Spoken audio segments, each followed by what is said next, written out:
Welcome to Lab Life with the Air Force Research Laboratory. Hi, I'm Michelle. And I'm Kenneth. Hello, folks. Today we are joined by Dr. Monica Allen to discuss the enlightening world of photonics, plasmonics, and how working for the AFRL family is truly a one-of-a-kind experience. In 3, 2, 1. Dr. Allen, welcome to the podcast. Hi, it's nice to be here.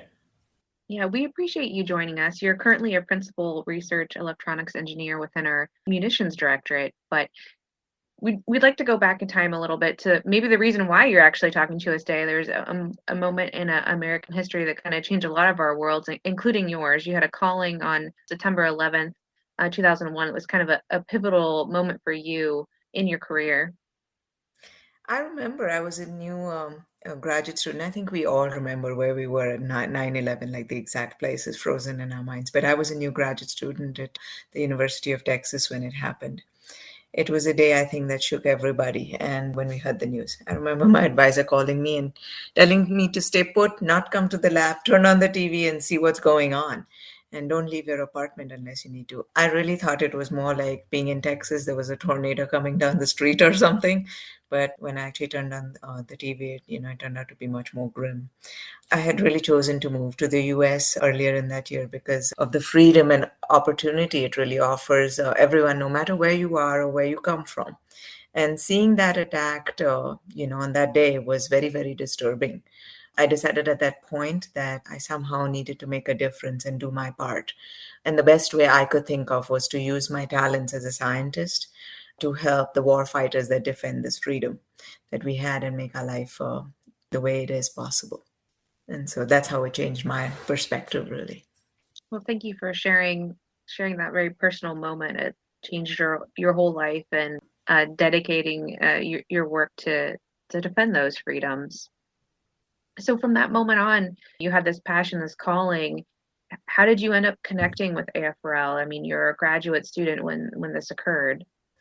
And so, as after graduation, my first job opportunity was in industry for a while my husband, Dr. Jeffrey Allen, who also co-leads our team here at Eglin with me, was a graduate student at Duke University. While working there, he started a project with AFRL, and he was very inspired by the people and the quality of the work. He encouraged me to look at different positions and work that was going on in AFRL. And when the time was right, really, when positions opened up, we both decided to apply and really fulfill our collective dream to contribute to this bigger mission. And here we are, research scientists. I kind of want to focus on the work you're doing now, or kind of the work you started with. So it's a pretty unique area that I think a lot of our viewers or listeners will find very cool. So we have a section we like to call Lab Life 101, where we kind of dive into an idea or concept that people may not be familiar with. And today we're doing photonics. So what is photonics? So photonics really is the science of light, and which is centered around everything that involves light. So generation, control, detection, and it's both in light waves and photons. Photons, which is, the duality of light, where you see you can be described either as waves or as particles. So photons, which are particles of light. It has many applications. Obviously, we see it all around us, right? Defense, energy, biomedicine, even forensics, yucky things we normally don't think of. But visible light is what most people think of, turning on a switch and illuminating the room. But really, visible light is a very small spectral range of what photonics really encompasses. So our team really conducts research in the whole wide variety of wavelengths that photonics encompasses. And this goes all the way from radio frequency, so microwave, to visible and even infrared light. So imagine night vision goggles. So to kind of go into that further then for some of our listeners, so you work with a wide spectrum, as you mentioned, a wide spectrum of light and everything else, different waves. So people have a lot of views of thermal vision that we see, like you said, in movies like Predator or other things, night vision. But when it comes to radio waves, how is that visualized or captured by your team? Like, what does that look like when you're working with radio? So when we're working with radio waves, to us, we're rather frequency agnostic. So a wave is a wave no matter what frequency, fast or slow. And our goal is to make the best use of what is the best features in those waves. So in radio waves, they're pretty robust. For example, in dispersion in clouds or through dust, things that light can't penetrate through. And so for us, radio waves are useful to circumvent the shortcomings of visible or infrared light. Okay, very cool. Yeah, I mean that makes perfect sense. And speaking of different cool ways you're utilizing light, the spectrum, and a lot of the work you do, there's a very interesting term that sounds pretty sci-fi. Plasmonics. What is that, and how does that relate to the field of photonics? And so plasmonics is not a very old field as it's come to maturation. So about the last 10 years, you've seen tremendous growth in the field. And it combines, the reason it's seen that kind of growth is it combines the best of electronics, that is, which is seen in extremely small sizes, your chip scale devices that you see in your computers, etc. And photonics, which is very, very fast speed. Surface plasmons really are electromagnetic waves that propagate along the interface of a conductor and a dielectric. So it's really a sort of, think of an electron that vibrates and hops along the surface between air and back onto the ground for the electron, which is your conductor. It hops along the surface and is confined to that very thin layer between the two interfaces. And so it can carry optical signals and currents through very thin metal circuitry, making photonics and electronics possible on the same chip with very small sizes. I don't know, Ken. I think I might actually need the remedial course of photonics, not just the 101. But Dr. Allen, that was a great explanation. And you talked to us about the application in your job for the Department of the Air Force. Why do we care about photonics and how things work? So, there are three major aspects when you think of a munition or a weapon. There's first accuracy. So can we detect and identify the target and then deliver the weapon accurately, even in very harsh speeds and temperatures, because we're traveling really fast, right? There's weight and size. Is it light and small enough to fit in the compact space of an aircraft or a delivery, but still maintain the performance we want? And there's finally cost. After all, weapons are a one-use system. And so we need it to be reasonably priced, yet very high performance. So with that in mind, the team focuses on the following areas of research. So for the first, high-speed detection and imaging. Then we look for multifunctional materials for photonics. Really, how can you design and engineer materials to do many different things on the munition so you're not carrying dead weight? Then quantum technologies for timing and sensing to improve our accuracy. And photonics for testing. Everything in our munitions or any other platforms that we have various electronics and chips on them. And photonics provides not only a path to test these and make sure they're not tampered with, but also to enable this built-in hardware assurance so we know whatever we're putting in our systems is safe. At the same time, ordnance, which is the mechanisms that make things blow up, essentially. Ordnance and munition can be optimized by characterization techniques. So we need to make sure we have the best ordnance that we can have.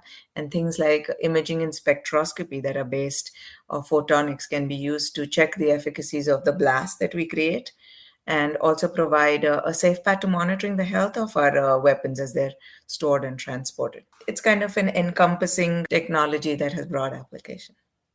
Yeah, and it's kind of cool to think, especially kind of bringing this to a head, almost like this Moore's Law idea of like being able to have such powerful processing power in such a small package. So it's cool that your family or your team, I should say, has this means to bring down, get these, the circuitry, these systems to actually work in smaller and smaller packages.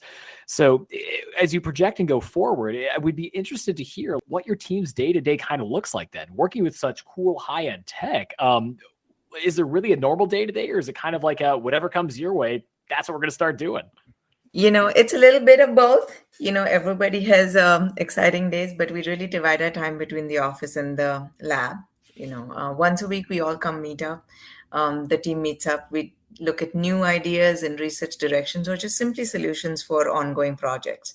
During this time, we get together, we present new papers that we have found over the week, maybe problems that we've encountered during our research endeavors.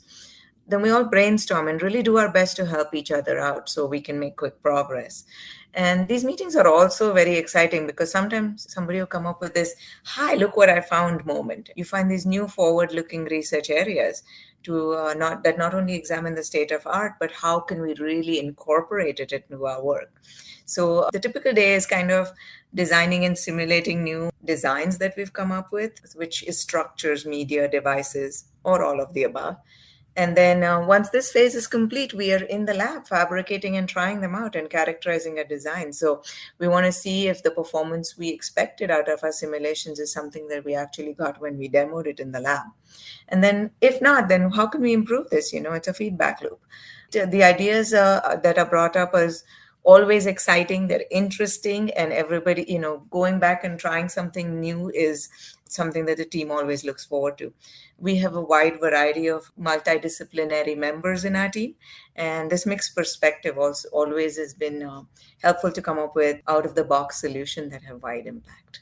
So it's been very exciting.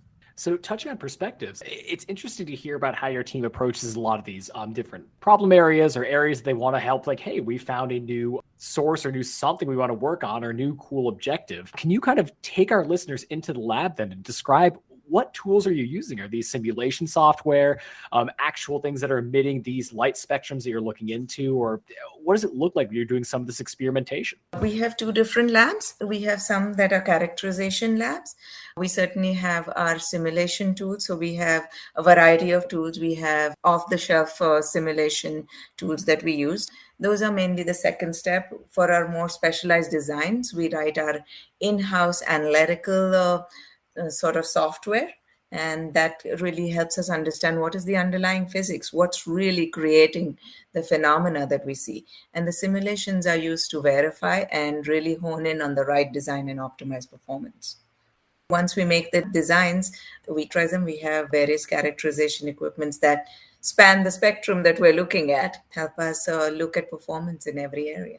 How cool is that? So that's a really neat way of kind of, showing our listeners in a way, like kind of what it looks like to be there on the team.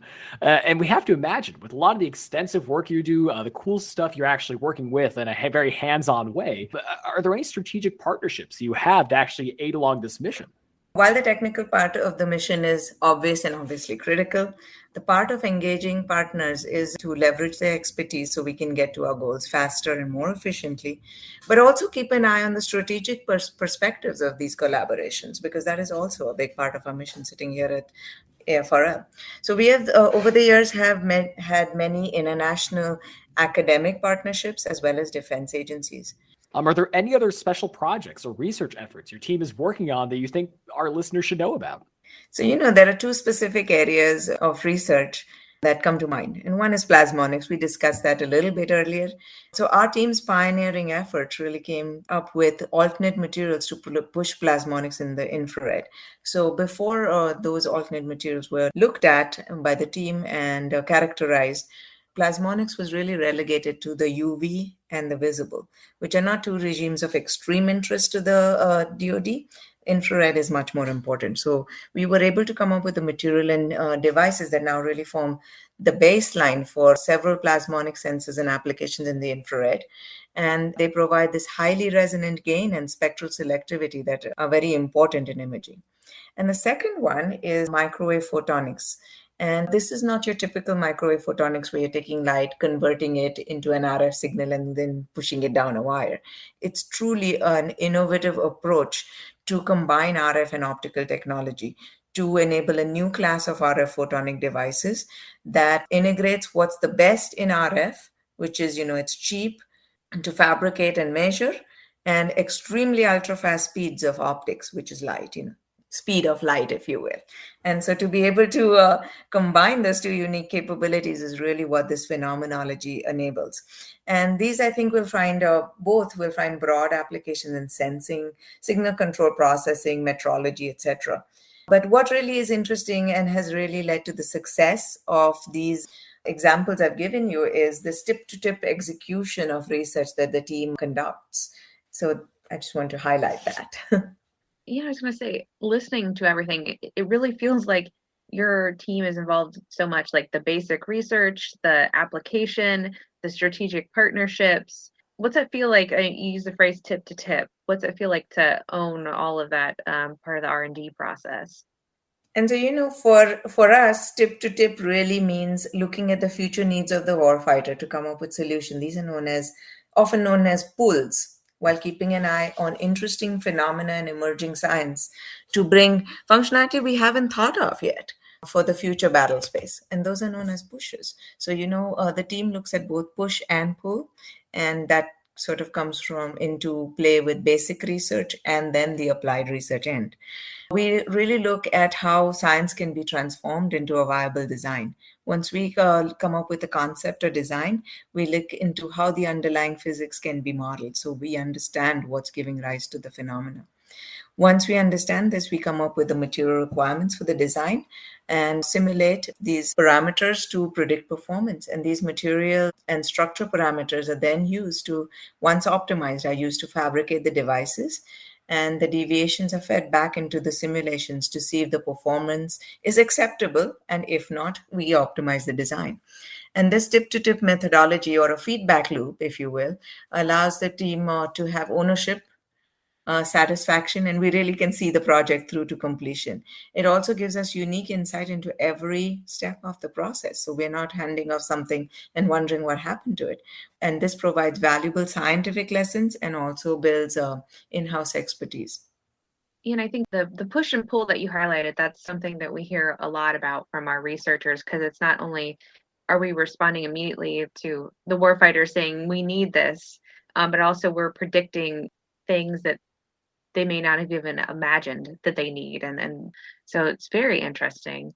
And I know another big project that you've worked on is to help bring a national photonics conference to your area to, create those collaborations.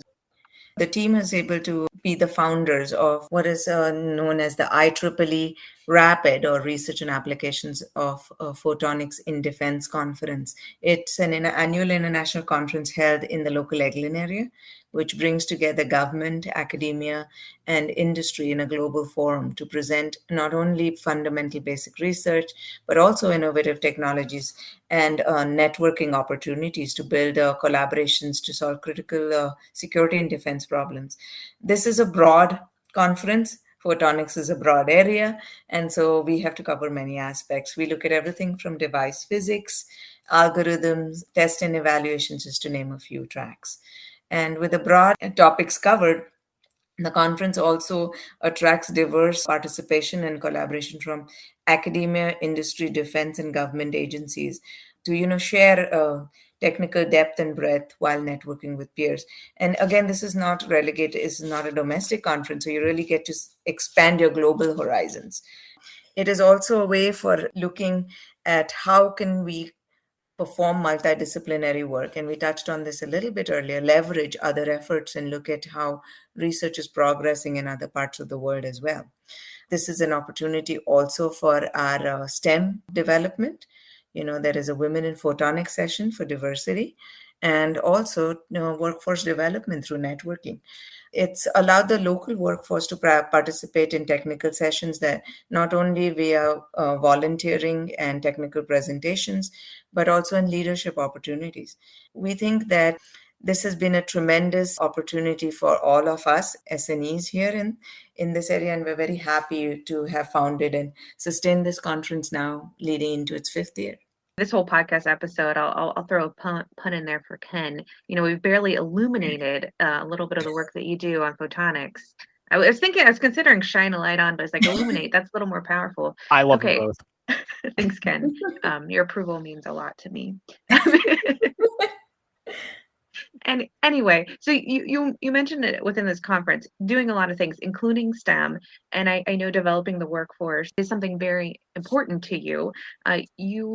Your team contributed to a book called Women in Aerospace Materials, writing a chapter. And I'd love for you to just give us a few nuggets out of, the advice and the stories you put in there for our future workforce. And so, for me, the basic nugget, I think, is aim for the sky. I mean, here's the pun again. We are working for the United States Air Force. We need to fly high, right? And so it's closer than you think. And AFRL, I think, out of all the places I've worked, has very encouraging and motivating people. People are willing to help you along the way. It's important to take their advice and take it in the right sense. And so most successful people in AFRL and outside are happy to mentor and help people along the way. And my advisor actually would always review my work and offer her comments. You would send her a research paper that was in white and black, and then it would come back all red. But it was important because it helped me grow as a researcher and a person.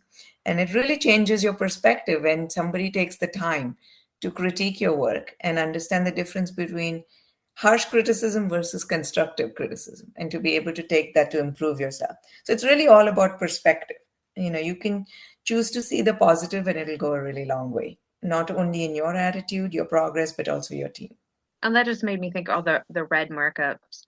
As a coddled millennial, I think at one point my teacher switched to like the green, the purple pens to be less harsh about, how my English paper could be a little bit better. But memory unlocked there. But, tying our conversation together, ultimately, what does working at AFRL mean to you? One of you had a slip and said, your family. And, that's really what AFRL is. AFRL is my second family, and my team really is that.